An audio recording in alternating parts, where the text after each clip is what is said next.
première récolte.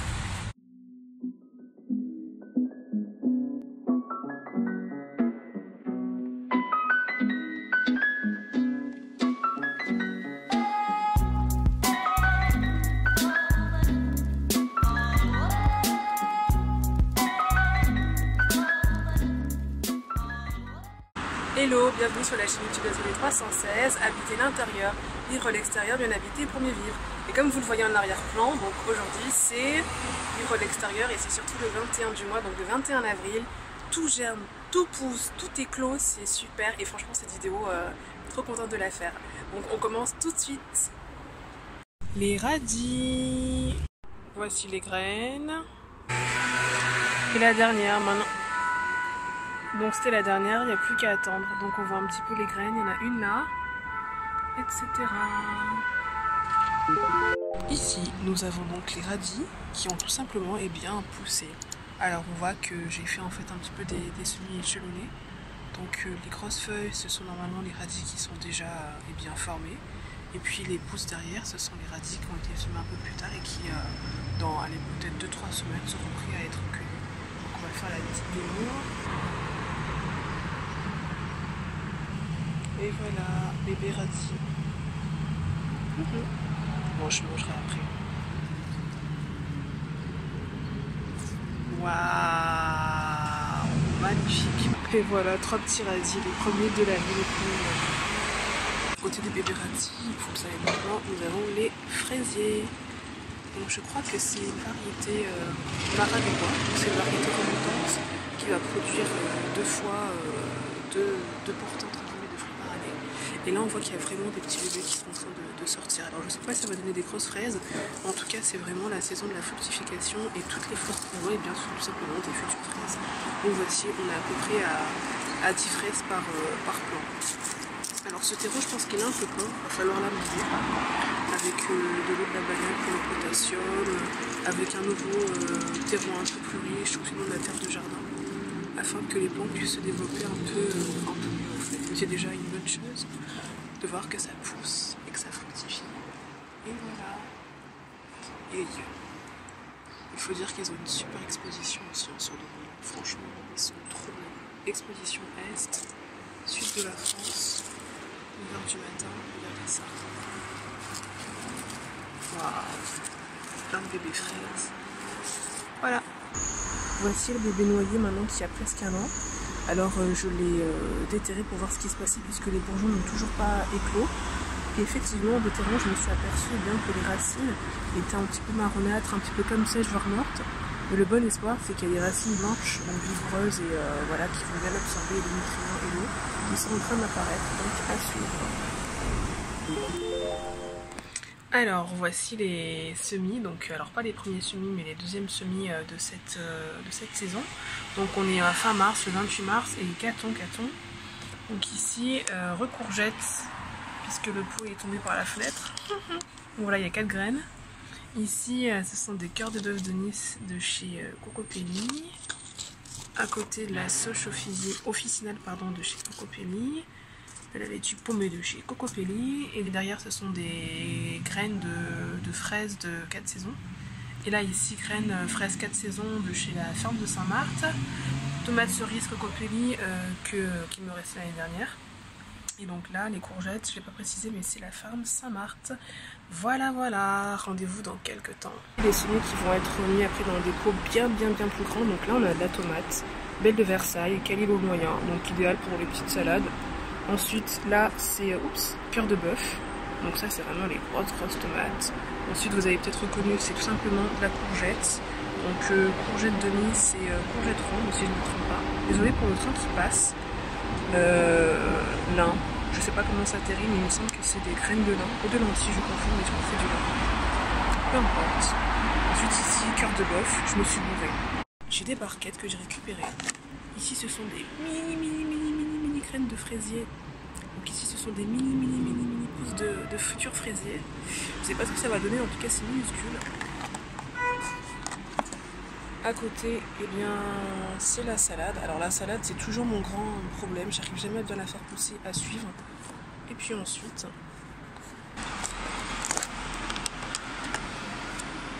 Et là ensuite, je sais pas si vous voyez sur l'écran, il y a 2-3 petites feuilles qui sont en train de sortir.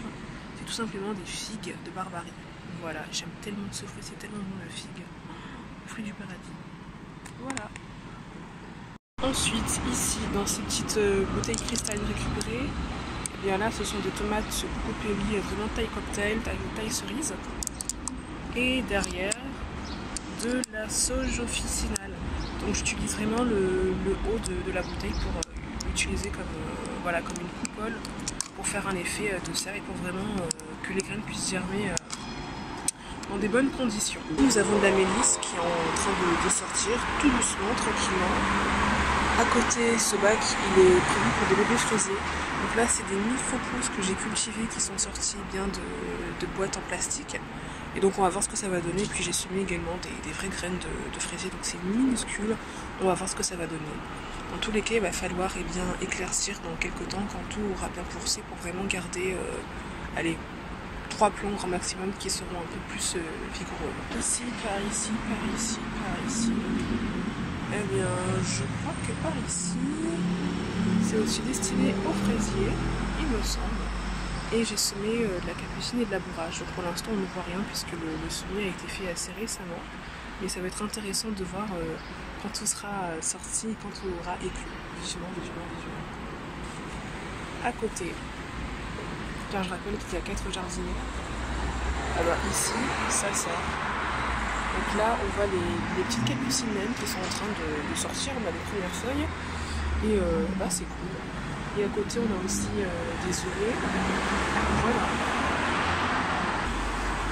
Et pour finir, là, on a plutôt des coins herbes aromatiques avec tout simplement basilic et ciboulette qui sont en train de pousser. Donc là, la ciboulette, on la voit. Et puis, il y aura aussi normalement, eh bien, j'ai l'impression que ce sont des œillets qui sont en train de sortir.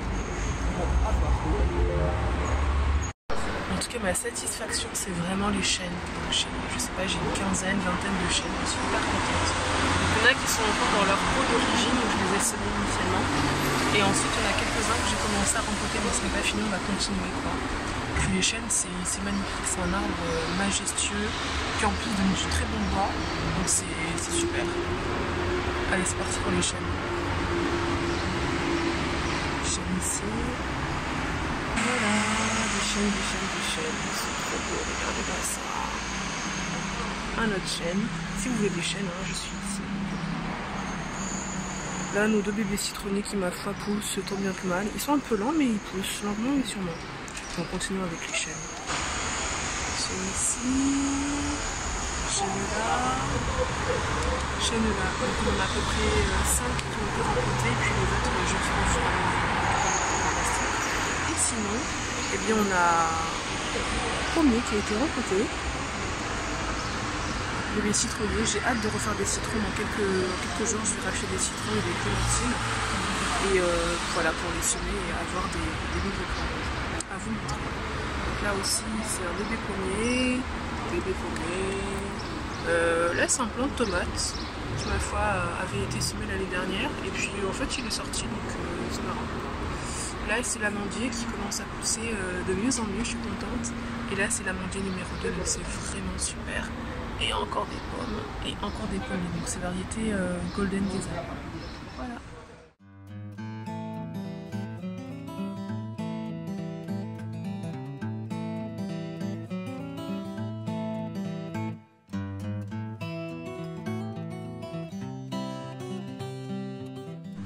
Ici, plein de ciboulettes et à côté, eh bien, plein de menthes glaciales de la montagne. Donc je les ai mis, voilà, je les ai sortis de leur petite suspension pour les mettre vraiment sur le balcon pour qu'ils aient le plein soleil. Et ça va être intéressant, je pense, d'ici, allez, 2-3 semaines, ça sera déjà bien, ça aura bien germé. Ensuite, les baby love, les plantes grasses. Voilà, elles se développent vraiment tranquille. Alors, ce plan-ci, enfin ces plants-ci, ils se sont hyper bien développés, c'est un truc de ouf. Je me souviens quand je les avais rempotés, bon voilà, ils étaient un petit peu, voilà, un peu flétris, mais là, ça a vraiment bien poussé. Vous voyez ce vert peps, vraiment pétant et tout, ça fait plaisir à voir. Les fleurs sont toujours là, j'ai hâte d'avoir des nouveaux plants en production, donc du coup plutôt sexueux. Donc ici on a les fleurs de jade, je les trouve vraiment jolies, la couleur elle est superbe. c'est vert à l'intérieur et puis sur les extrémités ça devient un petit peu violet. Enfin violet rouge, je sais pas trop, mais en tout cas c'est très très mignon. Lui aussi c'est un Echeveria, trop mignon. Désolée pour le bleu extérieur, on est à Nice, voilà, c'est un peu compliqué à partir de 9h du matin. Ici aussi, fleurs de jade, c'est succulentes, elles sont magnifiques, je regrette vraiment pas. Vous savez, ça donne encore plus envie de continuer. Ah, regardez, il y a une petite fleur qui est en train de sortir derrière, c'est pas bon ça. Donc voilà, là il y a une petite fleur qui est en train de sortir. C'est vraiment un provincial, je suis hyper contente. Lui, il donne plein de petits bébés qui tombent au sol. Elle aussi, elle a une petite fleur qui va sortir. Le cactus, de ma foi, il est toujours là.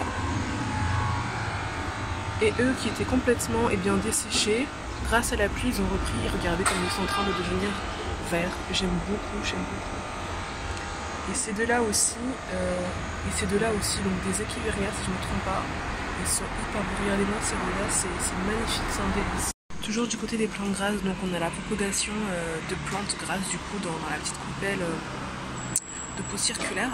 Et vous voyez, alors il y a des tout petits bébés qui sont en train d'apparaître. Pour l'instant, ils sont un peu microscopiques, mais ils sont en train de pousser. On voit des racines ici, on voit un bébé ici, donc c'est vraiment cool. Et là, ils sont en plein air, donc c'est super. J'en vois aussi un ici, donc ça va être super. L'avocatier, bon, ma foi, il est là, je vais saluer tranquillement.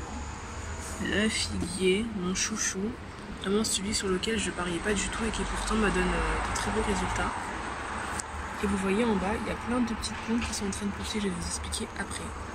Et ensuite, eh bien mes avocatiers. Voilà, là, je les aime trop. Celui-ci là, il est vraiment prometteur, il pousse. Je pense que ouais, on est presque à 1 mètre là, si on compte bien sûr la hauteur du pot, mais c'est pas mal du tout. Hein. Et vous voyez les nouvelles feuilles, elles sont vert tendre, c'est magnifique.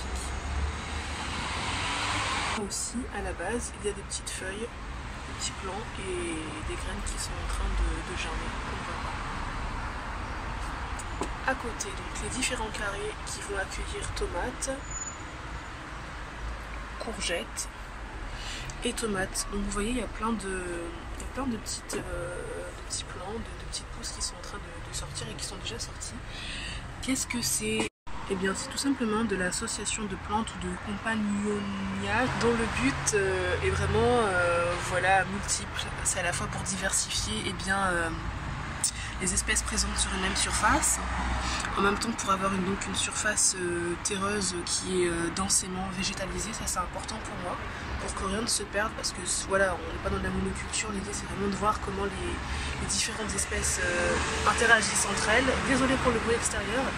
Et puis il faut savoir que chacune apporte quelque chose voilà, au sol, à la terre, au substrat et aux futurs plants fruitiers qui vont venir.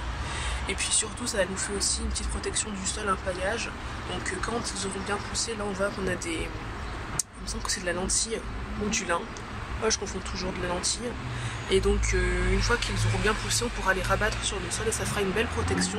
Et en plus ça va dégager, ça va relâcher tout simplement des nutriments et des composés importants pour le sol, comme par exemple du carbone. Et là, ce qui est bien avec les fabacées que j'ai mis, parce qu'effectivement vous voyez il y a des haricots, enfin fabacées donc légumineuses, donc haricots, lentilles. Et bien c'est que tout simplement ça permet de fixer l'azote dans le sol, ce qui est hyper important pour la croissance des végétaux. Donc voilà un petit peu pourquoi est-ce que j'ai fait ça.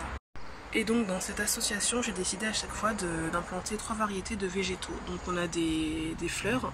Ici c'est de la bourrage qui est en train de sortir. On a ensuite des fabacées. Donc par exemple, ce que je vous ai dit c'est de la lentille il me semble, si je me trompe pas, ou du lin. Je crois que c'est de la lentille. Non, c'est du lin. C'est du lin.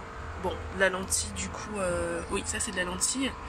Voilà, du haricot, donc ça c'est vraiment pour fixer l'azote et puis ensuite on pourra les rabattre sur le sol. Tout n'est pas encore sorti et voilà, donc ça va vraiment être intéressant. Fleurs, aromatiques et légumineuses, et puis en plus du plant qui va venir, donc tomates et courgettes.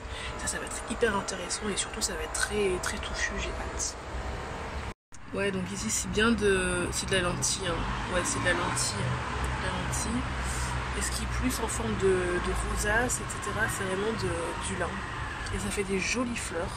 Donc dans, je pense, 4-6 semaines, ça aura fait de très belles fleurs. Un peu éphémères, mais très jolies. Alors à côté, La salade, donc c'est pas du tout mon fort, je sais pas si ça va vraiment se développer, mais en tout cas c'est un test. Je vais continuer de tester. Et ici également dans cette jardinière, et bien de la salade, on va voir ce que ça va donner, ce que ça va prendre, ce que ça va pas prendre. Suspense. Alors ici mon Dracena qui ma foi est encore en vie, donc on va voir. Je suis contente pour l'instant, il persiste, hein. Il n'est pas complètement ravagé, donc à suivre. Et là, juste en dessous, on a une petite future potée, on va dire, d'aromatique. Donc très classique, persil et basilic. Voilà, c'est la fin pour ce mois. Rendez-vous le mois prochain, le 21 mai. Désolée, ici c'est hyper bruyant. Donc rendez-vous le 21 mai pour voir comment tout aura fleuri, etc. D'ici là, portez-vous bien. N'oubliez pas de commenter, de vous abonner et surtout de liker cette vidéo. A très vite pour la prochaine vidéo. Et d'ici là, portez-vous bien. Shalom.